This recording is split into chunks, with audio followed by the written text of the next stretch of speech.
참으로 귀한 은혜로운 찬양이 아닐 수 없습니다. 주님 안에 거하는 자, 내가 너를 지명하여 부르나니 너는 내 것이다.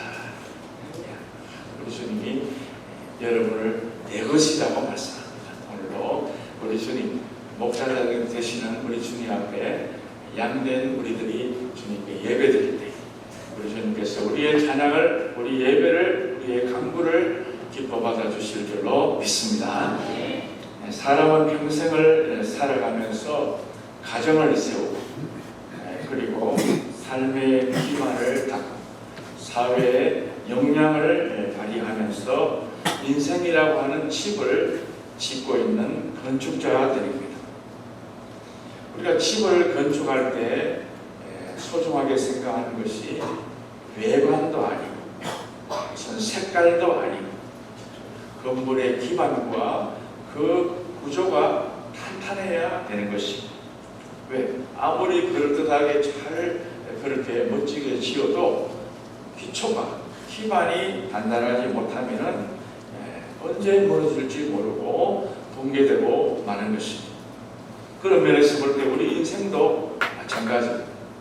우리 인생이 화려하고 경력이 아주 대단한, 그래도 그것보다는 내가 신실하게 집을 지금 잘 지어가느냐 때에 따라서 우리 인생의 승패가 달려있는 것입니다. 여러분은 지금까지 살아오시면서 여러분의 인생의 집을 어떻게 지금 짓고 계십니까? 내가 짓고 있는 집의 이 모습이 어떠한지를 한번 돌아봐야 할 것입니다. 뉴스를 보신 분들은 아시겠지만 작년 연말에 아주 깜짝 놀란 그런 그 사건 사고가 있었습니다. 롭 라이너라고 하는, 로버트 라이너죠. 롭 라이너라고 하는 그 유명한 헐리우드의 거장 부부가 살해된 사건이 있었습니다. 그것도 자기 집에서 살해되었습니다. 이 사람은 정말 헐리우드에서 유명한 영화 감독이고 제작자로서 수많은 작품을 남겼던 그런 인물입니다. 해리가 셀리를 만났을 때 A Few Good Men, 시애틀의 잠 못 이루는 밤, 여러분 많이 보셨지 않습니까? 그 영화를 감독하고 영화를 제작했던 그 사람입니다. 그래서 부와 명예를 거머쥐고요, 큰 집에서 그렇게 살고 있었는데 어느 날 그 부부가 비참하게 칼에 찔려서 자기 집에서 죽었던 것입니다. 이런 금지관들을 누가 버렸을까요? 그의 사랑하는 아들, 32살 된 아들 닉 라이너가 그 부모를 그렇게 무참하게 살해를 했던 것입니다. 이 아들은 10대 때부터 마약에 손을 대어서 젊었을 때부터 마약 중독자가 되었습니다. 조현병이라고 하는 병에 걸려서 환청에 시달리고 망상에 사로잡히고 판단력이 저하되고 대인관계가 기피되고 정신분열증 증세에 시달리다가 끔찍하게 부모를 죽여서 1급 살인자가 되었던 것입니다. 우리는 이 사건을 보면서 우리 인생에 후회하지 않는 그런 인생을 살려면 어떻게 해야 되는지를 다시 한번 돌아보게 되는, 우리가 어떻게 집을 지어야, 어떻게 자녀를 가르쳐야 우리가 바른 마지막에 남길 열매가 있을지 다시 한번 더 돌아볼 수 있고 고민하지 않을 수가 없었습니다. 그런 면에서 볼 때 오늘 주신 이 본문에는 한 번뿐인 인생의 집을 어떻게 건축해야 하는지를 잘 소개해 주고 있습니다. 오늘 본문 10절에 보시면 내게 주신 하나님의 은혜를 따라 내가 지혜로운 건축자와 같이 이렇게 말합니다.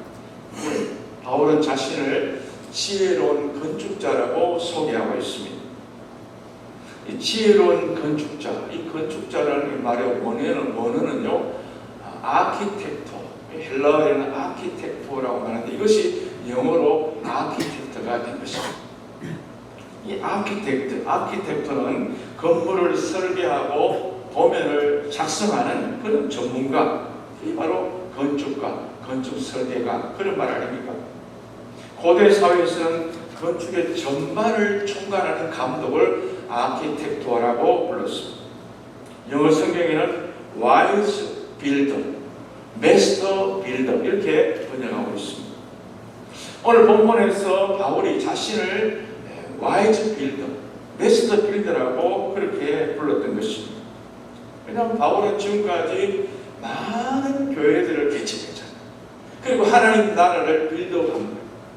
그래서 바울은 그런 경험이 있고 그런 그 열매가 있기 때문에 자신을 가리켜서 나는 지혜로운 건축자 이렇게 이야기를 하고 있는 것입니다. 그러면서 우리에게도 여러분들도 지혜로운 건축자가 되십시오라고 권면을 하고 있는 것입니다. 그런데요, 이 와이즈 빌더, 지혜로운 건축자가 그냥 되는 것이 아니지 않습니다. 어떻게 해야 된다고 말씀합니까? 10절 하반절에 각각 어떻게 그 위에 세울까를 조심할지니라 이렇게 말하고 있습니다. Each one should be careful how he builds라고 되어 있습니다. 마구잡이로 아무 생각 없이 하지 말고 신중해라. 신중을 기하라. 그 말. 지혜로운 건축자가 명심할 것이 뭐냐? 되는 대로 즉흥적으로 하는 게 아니고 신중하게 계획을 가지고 그 모든 것을 설계하고 그것을 지어가라. 그런 말씀입니다. 그래야 다른 방법으로 지어야 후회함이 없게 되는 것입니다. 여러분, 한번 지나간 세월은 돌아오지 않습니다. 저 판문점에 가면 돌아오지 않는 다리, 그런 다리가 있습니다. 한 번 지나간 인생은요 다시 살 수가 없습니다. 그래서 인생은 재방송도 없고요, 인생은 재경비도 없다 그러지 않습니다. 한 번 살면은 다시 할게요 이게 없다 그 말이죠. 한 번 지나간 인생은 다시 돌아오지 않습니다. 한 번 헝클어진 인생은 다시 정돈하기가 매우 어려운 것입니다. 그러므로 처음 시작할 때, 처음 인생의 집을 지을 때 기도하면서 신중하게 조심하면서 해야지, 또 집을 지으면서도 내가 지금 바로 짓고 있는가 지어가고 있는가 수시로 점검하면서 지어야 마지막에 주님 앞에 합격을 받을 수가 있다는 말씀입니다. 그렇다면 지혜로운 건축자인 우리가 되려면 그럼 어떻게 해야 돼요? 지혜로운 건축자가 되기 위한 중요한 세 가지 요소를 오늘 말씀드릴 때에 여러분 이 말씀을 꼭 명심하시고 마지막에 아름다운 작품을 남기시는 여러분 모두가 되시기를 축원합니다. 먼저 지혜로운 건축자는요, 기초를 견고히 한다는 것입니다. 기초에 신경을 쓰는 것입니다.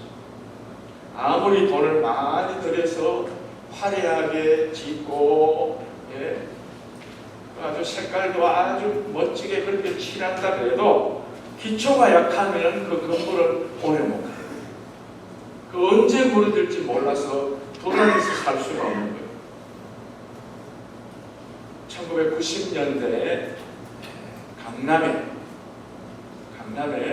아주 멋진 아주 훌륭한 한 건물이 들었었는데 그것이 바로 삼풍백화점이에요.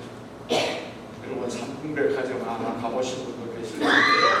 이 삼풍백화점 이거는 그 당시에 다른 건물들은 전부 다 우중충한 색깔, 회색, 아주 이런 색깔을 했는데 이 삼풍백화점은요 분홍색, 핑크색으로 막 칠해가지고요 건물이 4층으로 되어 있는데 이게 하루에 4만 명 이상이 출입합니다. 하루에 4만 명 이상. 전국에서 단일 매장으로 두 번째로 큰 그 건물이 바로 삼풍백화점이었습니다. 그 당시에 유명했던 아이돌 그룹인 스테지오 아이들, 애들도 와가지고요 하면서요 공연하면서 그 일대가 완전히 그냥 얼마나 많은 사람들이 붐비는 그런 장소가 되었습니다. 인기가 많고 정말 가보고 싶은 백화점 중에 하나인데 안타깝게도 불과 5년 뒤에 이 건물이요 전체가 무너지고 502명이 사망했습니다. 937명이 부상했습니다. 6명이 실종당했습니다. 대한민국 역사상 가장 비극적인 참사를 기록하게 됐습니다. 제가 거기 있는 분 몇 분을 또 제가 장로도 장례를 제가 치렀어요. 얼마나 대참사인지 알았어요. 국립과학수사연구소가요 너무너무 복잡해가지고 거기에 막 서로 자기 식구들, 친척들 찾으려고 거기 와서 막 울부짖고, 얼마나 그 시신들이 부패해 가니까요. 소독약을 뿌려가지고 거기 가서 막 머리가 아플 정도로 그런 그 대참사가 일어났던 것입니다. 왜 그렇게 화려하게 지었던 그 건물이 5년 만에 처참하게 붕괴가 되었을까요? 그것은 바로 불법으로 지은 부실공사 때문이었습니다. 한마디로 말하면 이 건축주의 지나친 욕심과 탐욕 때문에 결국은 그 건물이 무너져 내려버린 것입니다. 4층으로 처음에 설계를 해서 지었는데 나중에는 불법적으로 한 층을 더 올렸습니다. 5층으로 증축을 하면서 철근도 안 넣고 기초는 물론 그대로 기초 보강도 안 하고 그냥 콘크리트로만 해가지고 벽돌만 쌓아가지고 그렇게 건물을 지어버립니다. 나중에 기자가 인터뷰를 하는데 어떻게 건물을 그렇게 지을 수가 있습니까? 이렇게 물었더니 이 회장이 하는 말이 설마 이런 일이 있겠나 싶어서 했다는 거예요. 그러면 왜 사람들을 대표시키지 않고 왜 회장님만 그렇게 도망갔습니까? 피했습니까? 그럴까요? 혹시나 여러분요, 이 건축주가 그런 생각을 가지고 있으니 어떻게 그 건물이 버텨낼 수 있고 그 자신의 인생을 그렇게 지었으니 어떻게 그 인생이 붕괴하지 않을 수가 없습니까? 완전히 다 자기도 마음 남도 다 어려움을 주고 그런 일이 있었던 것입니다. 여러분, 우리 인생이 마찬가지입니다. 인생을 우리가 하루 기초를 두지 않으면 우리도 이렇게 무너지지 않으려고 누가 장담합니까? 성수대교 다 마찬가지입니다. 이때 기초가 다 약해진 거예요. 우리 인생의 기초를 바로 세우려면 무엇이 필요합니까? 오늘 11절에 보니까 이 닦아둔 것 외에 능히 다른 터를 닦아줄 자가 없으니 이 터는 곧 예수 그리스도라라고 말씀하고 있습니다. 다시 말하면 세상에 어떤 것도 기초가 될 수 없고 오로지 예수님만 기초가 됐다 그 말이죠. 기초가 되시는 분은 예수님밖에 없다 그 말입니다. 예수님만이 우리 인생의 출발점이고 예수님만이 참된 생명과 구원이 되시고 예수님만이 우리 인생을 부유하게 만들어주시는 유일하신 분이신 줄 믿으시기를 바랍니다. 종교다원주의자들이 뭐라고 말을 하든 성경에는 그렇게 말씀하고 있지 않습니다. 우리에게 삶의 기초는 예수님밖에 없고 우리의 구원을 주실 분은 우리 예수님밖에 없다라고 성경은 분명히 가르쳐주고 있지 않습니까? 사도행전 4장 12절에 보니까 다른 이로서는 구원을 받을 수 없나니 그랬어요. 천하 사람 중에 구원을 받을 만한 다른 이름을 우리에게 주신 일이 없다 그랬어요. 주신 일. 우리에게 안 주셨다 그랬어요. 누구예요? 예수님 이름 외에는 기초가 안 된다 말이에요. 그러므로 우리 개인의 삶도 기초가 예수님이 되어야 돼요. 우리 가정의 기초도 예수님이 되어야 되고 우리 교회의 기초도 예수님이 되어야 할 줄로 믿습니다. 구약 성경에서 수많은 선지자들이 외치고 선포했던 메시지가 뭡니까? 오실 메시아죠. 오실 메시아. 신약에 와서 사도들이 그렇게 목숨 걸고 죽도록 외쳤던 메시지의 중심이 뭡니까? 오실 메시아. 다시 말하면 예수 그리스도를 전했고 예수 그리스도를 선포해서 예수님 위에는 답이 없다는 거예요. 예수님 위에는 삶의 기초가 될 것이 아무것도 없다고. 예수님은 우리의 삶의 기초가 되시고 건물의 코너스톤이 되신다. 모퉁이 돌이 되신다라고 성경은 말씀하고 있습니다. 그러므로 우리가 세상의 영광이 얼마나 허무한지를 알고 살아야 돼요. 세상의 학벌이나 세상의 명예나 세상의 재력이나 세상의 경험이나 이 모든 것들이 세상의 인맥이나 이런 것들이 나를 지켜줄 줄 알고 있는데 천만의 말씀, 그 굉장히 착각이에요. 그것들은 금방 바뀌어요. 사람도요, 약속을 철석같이 금성맹약을 맺어도 사람이 약했어. 내가 내 형편이 자꾸 바뀌니까 내가 그 약속을 못 지키는 거예요. 안 지키려고 해서 안 지킨 게 아니고 지킬 수 없는 환경이 오는 거예요. 내 건강이 갑자기 나빠지면 내가 약속했던 게 다 그게 무효가 되지 않습니까? 이 삶의 이 기초는 예수님밖에 없다는 사실을 여러분 알고 영원토록 변치 않은 예수님 위에, 말씀 위에 늘 삶의 기초를 두고 인생의 집을 지어가시는 지혜로운 건축자들이 다 되시기를 축복합니다. 그 다음에 두 번째로 지혜로운 건축자는 건물을 지을 때 올바른 재료를 사용합니다. 건물을 짓고 집을 지을 때 보면은 부속품이, 이 재료가 얼마나 많아요. 홈디포에 가면은 재료가 억수로 많잖아요. 홈디포 있는 것만 다가 아니잖아요. 다른 디포에 가도 다 여기 디포 저기 디포 다 가서 사와야 겨우 건물 하나 짓는 거예요. 그 재료가 얼마나 많이 듭니까? 그러므로 제대로 된 건축자, 지혜로운 건축자는 아무 재료나 사용하지 않습니다. 그 많은 재료 가운데 고르고 고르는 거예요. 내 건물이 어떤 것을 써야 수명이 오래가, 어떤 것을 써야 이 가치가 있는지를 판단하면서 생각하면서 이 준비를 하고 그 건물을 지어 올리는 것입니다. 오늘 그 재료가 12절에 나와 있습니다. 만일 누구든지 금이나 은이나 보석이나 나무나 풀이나 칩으로 이 터 위에 세우면 그랬습니다. 오늘 여기에서는 6가지 재료가 나오는데 크게 둘로 나눌 수가 있습니다.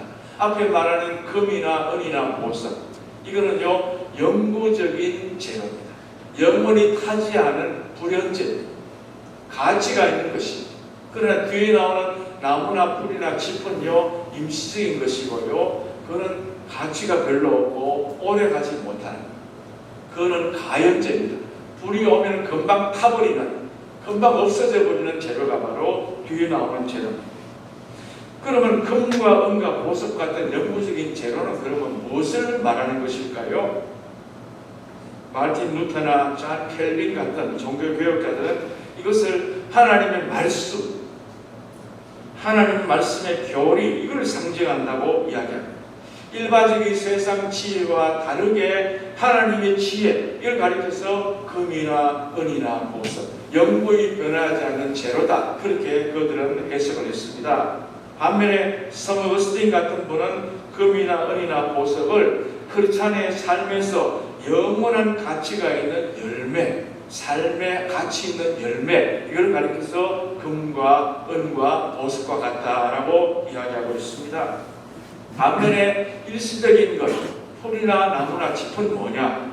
그건요 세상의 쾌락, 허영, 욕망, 거짓 같은 것들, 이런 것들은 그럴듯하게 그런 위장해서 꾸미고 있지만은 그거는 불이 오고 홍수가 나면은 금방 타버리고 없어져 버릴 그런 가치가 없는 것이라고 말씀합니다. 그러므로 지혜로운 건축자는 시간이 걸려도 조금 비용이 더 들어도 영원한 가치가 있는 재료를 사용하는, 오래가는, 오래 타지 않는 그런 재료를 사용하는 것입니다. 성경에서 보면요 많은 재료들이 있는데 그 가운데서 가장 소중한, 가장 귀한 재료가 뭘까요? 아마 많은 재료들이 있는데 그 가운데 제일 귀한 재료가 아마 사랑이 아닐까 하세요. 사랑. 다 지어도 믿음, 소망, 사랑, 이 세 가지는 항상 있을 것인데 그 중에 제일은 뭐라고요? 사랑이니라. 사랑. 베드로전서 4장 8절에 무엇보다도 뜨겁게 서로 사랑할지니 사랑은 허다한 죄를 덮느니라 라고 말씀하고 있습니다. 여기서 나오는 두 가지 중요한 키워드가요 죄, 사랑, 이 단어 아닙니까? 죄가 뭡니까? 죄라는 거는요, 하마르티아라는 말인데, 이거는 관역에서 벗어나서 빗나갔다 그런 뜻이고요. 기대에 한참 못 미치고 모자란다, 부족하다 이런 뜻이 바로 이 하마르티아라는 뜻입니다. 여러분, 우리가 살면서 내 기대에 딱 맞는 그런 분이 과연 얼마나 있을까요? 우리가 집부부 생활하고 가정을 살아가고 있지만은 정말 이 내 남편은 100%, 200%딱 만족하고 내 기대에 맞다. 이 아내는 정말 나와 철공합니다. 이런 사람이 얼마나 있을까요? 내 자녀를 키우고 있지만 내 자녀가 내 기대에 100% 만족한다. 내가 부모님 내가 100% 만족한다. 이런 분이 얼마나 있겠습니까? 아마 그런 사람은 없을 것입니다.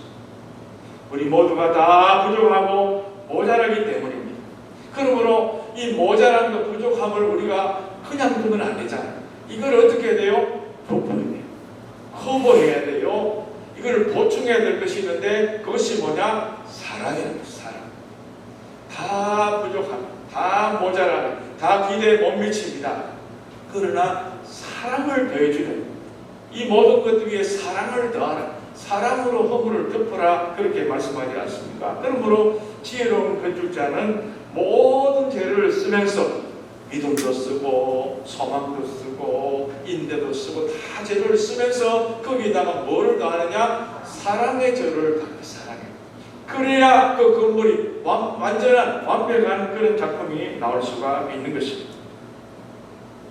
지혜로운 건축자가 되기를 원하면 사랑의 재료를 써야 되는데 우리는 그렇지 못할 때가 많아요. 항상 남을 볼 때 허물만 보는 사람이 있어요. 항상 상대방의 그 아픈 부분을 늘 찌르고요. 지금 너무 힘들어서 교회 올까 말까 그러다가 겨우 몸을 움직여서 교회에 나온 사람 보고 얼굴이 왜 그 모양이냐. 피부가 왜 그렇게 거무죽죽하냐. 그렇게 말할 필요가 없잖아요. 아유, 반가워요. 아유, 오늘 집사님 옷 색상이 너무 잘 어울리세요.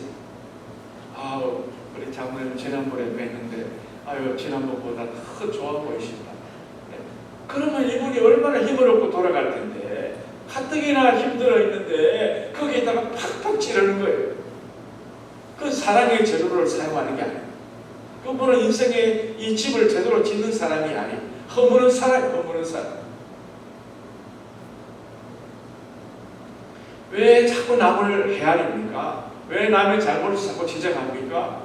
그러면요, 안 되는 게 너희가 헤아리는 그 헤아림으로 도로 너도 헤아림을 받기 때문에.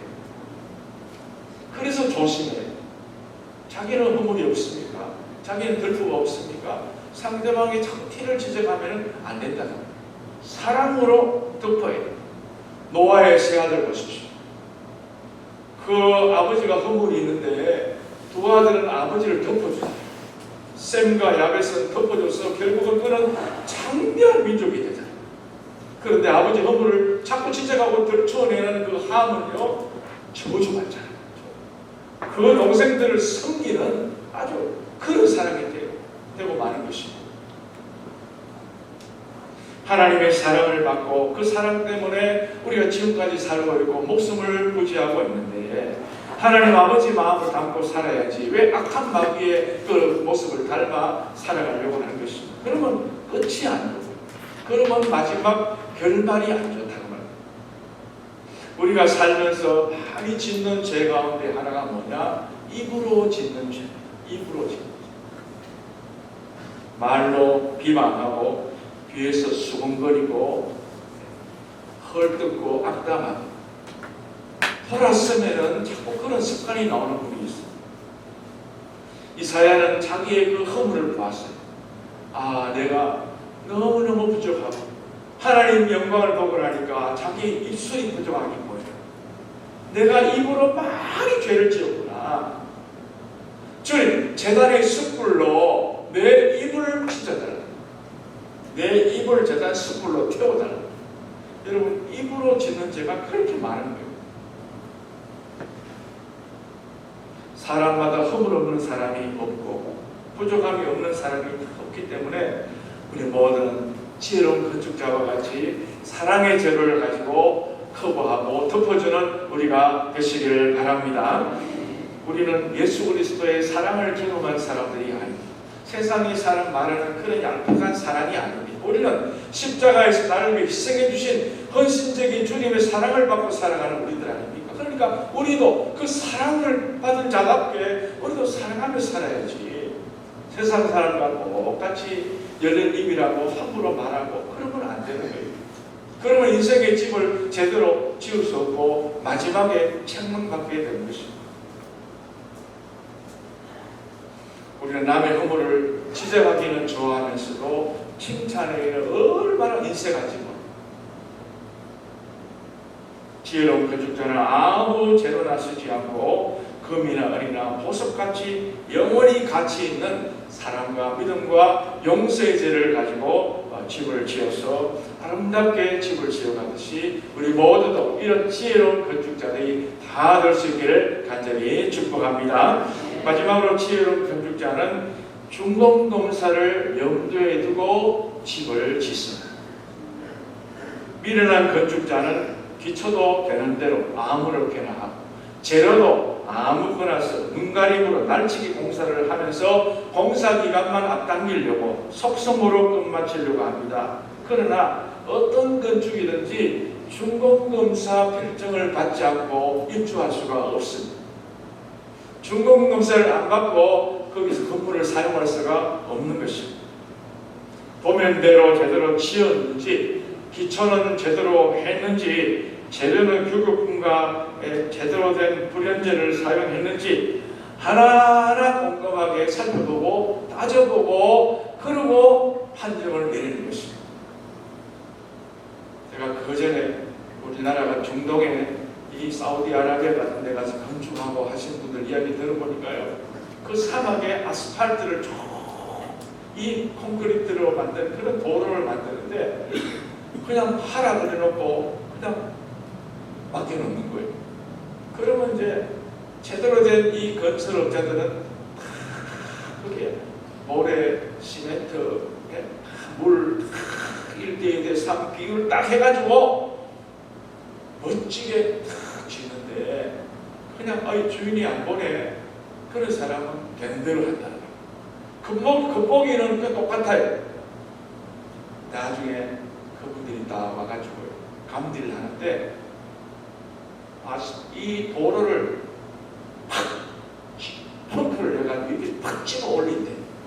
팍 이렇게 호크로 집듯이 딱 구멍을 내가 팍 집어 올려가지고 딱 분석하는 거예요.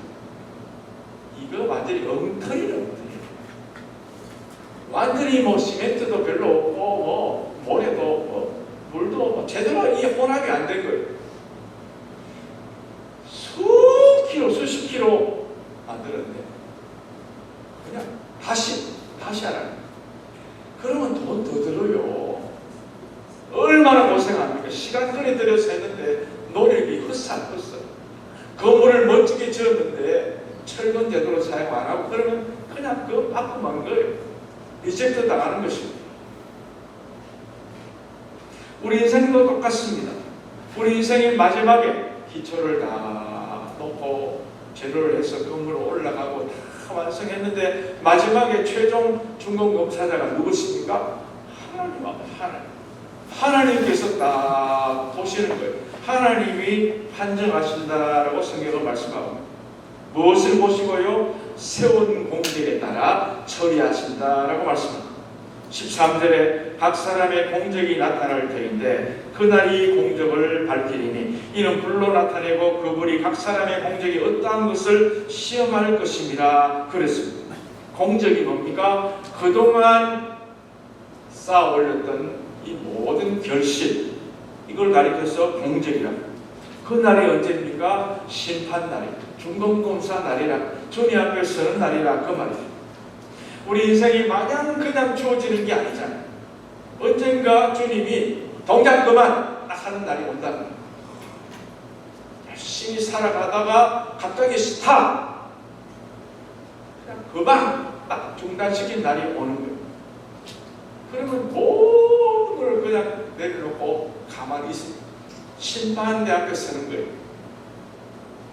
여기서 나타난다라는 말은요, 주님 앞에서 모든 것이 벌거벗은 정도로 드러난다. 그런 거예요. 주님이 동작 그만하시고 우리를 살피시고 우리의 인생의 집을 점검하시고 하나하나 점검하시고,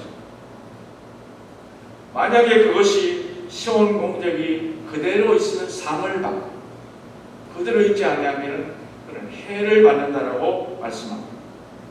해를 받는다는 말은요, 부끄러움을 당한다, 창피를 당한다, 얼굴에 진땀이 흐르도록 고통이 흐른다, 고통을 당한다.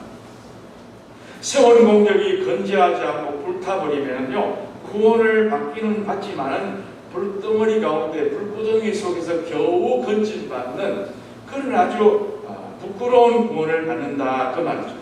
우리가 심판받는다, 그 말은 우리가 불신자들에게 하는 말이죠. 사실 이 심판받는다 이 말은 마지막 양과 염소를 딱 갈라놓을 때 심판받는, 이 불신자들에게 말하는 심판하고, 이 마지막에 우리가 주님 앞에 섰을 때 우리 의인들, 주님을 믿는 사람들이 받는 심판은 조금 뉘앙스가 다릅니다. 우리는 이미 예수님으로 인해서 구원을 받았잖아요. 구원받은 사람은 영생을 받았고 사망에서 생명으로 옮겼다. 우리는 이미 죽지는 않아요. 우리 예수님을 믿고 나면은 우리가 불구덩이 저 지옥불에 들어가는 건 아닙니다. 우리는 이미 벌써 내가 입으로 시인했고 우리가 구원을 받았기 때문에 구원을 받기는 받는데, 마지막에 뭐냐? 부끄러운 구원을 받고요, 마지막에 상급이 결정. 상급. 주님 앞에 섰을 때 믿는 사람은 뭐가 결정되느냐? 네가 행한 대로 마지막에 상이 달라진다는 것입니다. 고린도후서 5장 10절에 보니까 이는 우리가 다 반드시 그리스도의 심판대 앞에 나타나게 되어 각각 선악간에 그 몸으로 행한 것을 따라 받으려 함이라 라고 말씀합니다. 우리가 심판대 앞에 받는 것이 무엇입니까?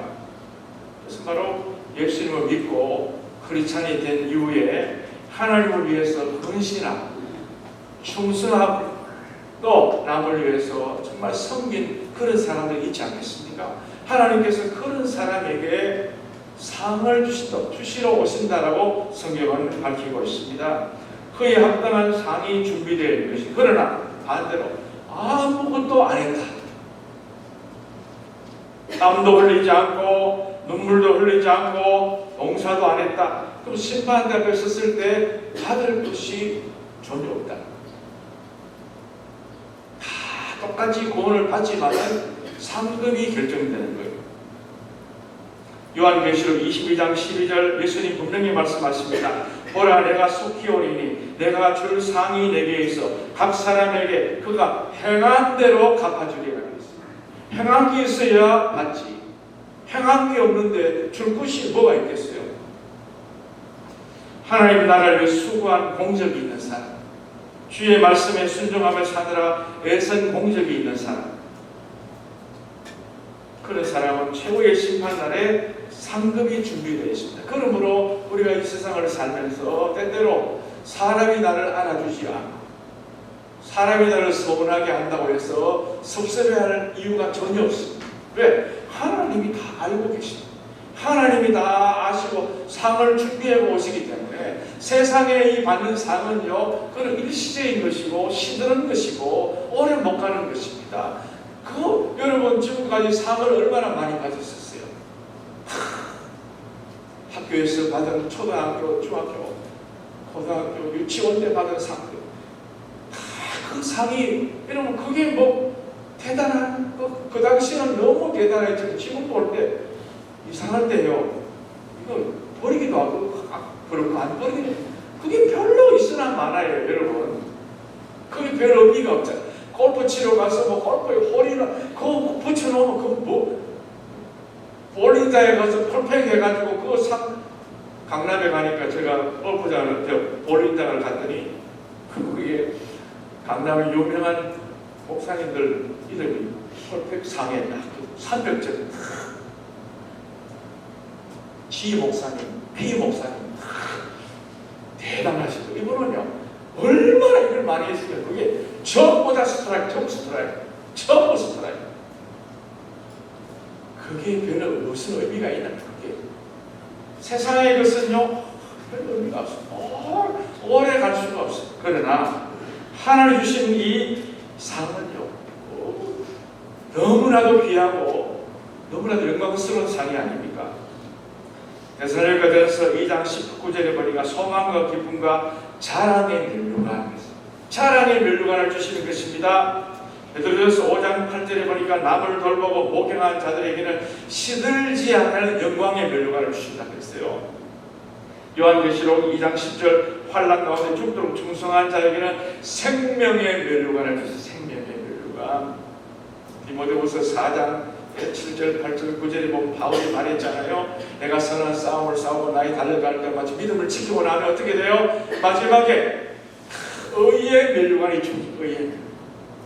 하나님이 준비해 놓으신 상급이 큰 면류관이요. 다 이름도 다르고 모양도 다 다르고. 그걸 내가 주님 앞에 열심히 눈물 흘리면서 참고 인내하면서 기초를 다지고 말씀의 기초를 다지고 믿음의 재료를 가지고 사랑의 재료를 용서의 재료를 가지고 집을 다 짓고 나면은 마지막에 우리에게요 그걸 씌워주십니다.